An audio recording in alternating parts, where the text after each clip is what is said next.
नमस्कार. गौरी पूजा सिस्टर चॅनलमध्ये आपले सर्वांचे मनापासून स्वागत.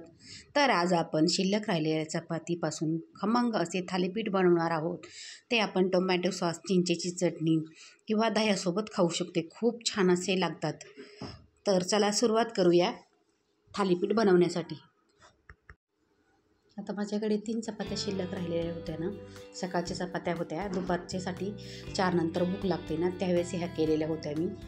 आणि भाजी शिल्लक नसेल, मुलांना भाजी खायचा कंटाळा आला असेल तर उरलेल्या चपातीचे असे खमंग असे थालीपीठ करू शकतो. तर आता इथे मी बघू शकता चपातीचे असे बारीक बारीक तुकडे केलेले आहे. मोठे जर तुकडे केले ना मिक्सरच्या भांड्यामध्ये ते गुंतू शकतात, त्यामुळे मिक्सरचं भांडं लोडवर येतं. आणि आता मिक्सरला फिरून घ्यायचे आहे, एकदम बारीक असा भुगा करायचा आहे त्याचा.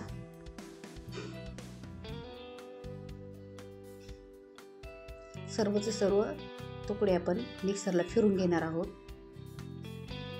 आता माझे मिक्सरला फिरून झालेले आहे, बारीक भुगा करून घेतलेला आहे मी. आणि 1 वाटी घेतलेली आहे मी. त्या वाटीने मी अर्धा वाटी तांदळाचं पीठ घेतलेलं आहे आणि त्याच वाटीने मी ज्वारीचं पीठ घेतलेलं आहे.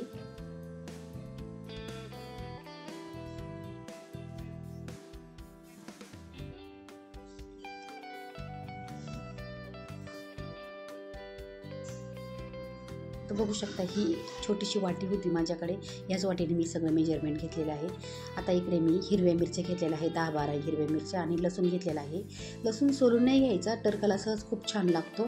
त्याचं असं बारीकसर असं भरड करायचं आहे मिक्सरने. त्याचं मिरची वाटून घ्यायची आहे ओबडधोबड आणि त्या पिठावर टाकून द्यायचं आहे.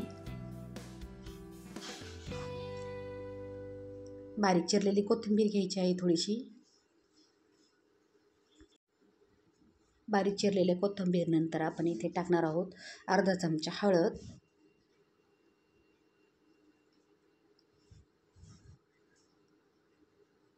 अर्धा चमचा लाल तिखट टाकणार आहोत,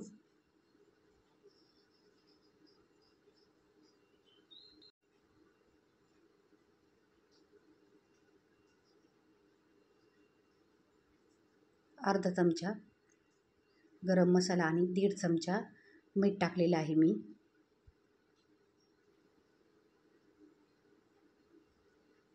आणि सगळं मिश्रण एकजीव करून घ्यायचं आहे.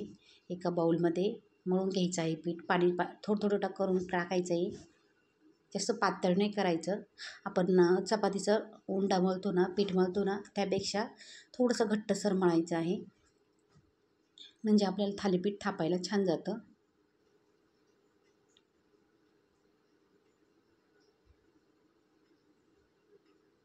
थोडं पाणी करून टाकायचं आहे.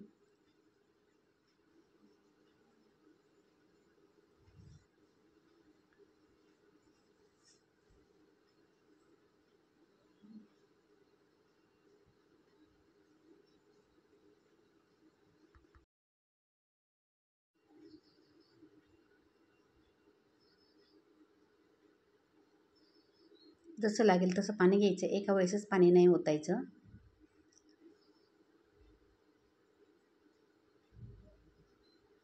थोडासा घट्टसरच ठेवायचा आहे गोळा. पातळ झाल्यानंतर थालीपीठ थापण्यासाठी आपल्याला जमत नाही, थालीपीठ थापण्यासाठी त्यासाठी थोडासा घट्टसरच गोळा मळायचा आहे.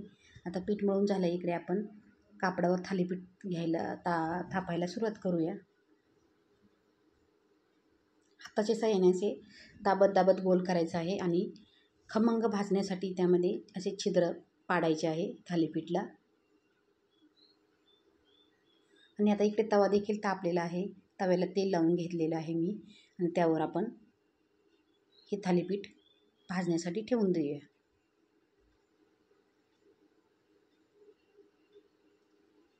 आणि छिद्रांमध्ये थोडंसं तेल सोडल्यानंतर आहे ना, थोड्या वेळाने 5-1 मिनिटांनी आपलं थालीपीठ असं खमंग भाजले जाते.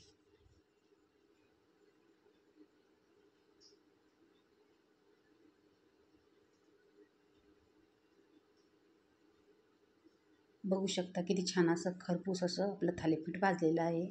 असेच राहिलेले आपण थालीपीठ करून घेणार आहोत.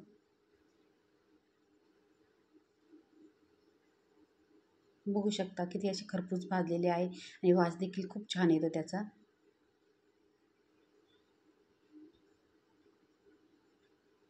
आणि हे थालीपीठ आपण टोमॅटो सॉस, दही आणि नुसते देखील खाऊ शकतो. आता राहिलेले थालीपीठ देखील मी बनवून घेतलेले आहे. असंच राहिलेल्या शिल्लक राहिलेल्या ज्या चपात्या असतात त्याच फेकून न देता त्याचा आपण वापर करून घेऊ शकतो आणि मुलांना हेल्दी नाश्ता बनवू शकतो.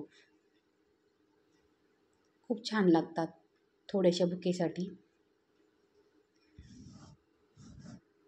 कशी वाटली शिल्लक राहिलेल्या चपातीपासून थालीपीठची रेसिपी? व्हिडिओ जर आवडला असेल तर व्हिडिओला लाईक करा, कमेंट करा, शेअर करा आणि चॅनेलवर जर का कोणी नवीन असेल तर चॅनेलला सबस्क्राईब करायला विसरू नका. तर भेटूया पुढील एका नवीन व्हिडिओमध्ये. तोपर्यंत मस्त रहा, स्वस्त रहा.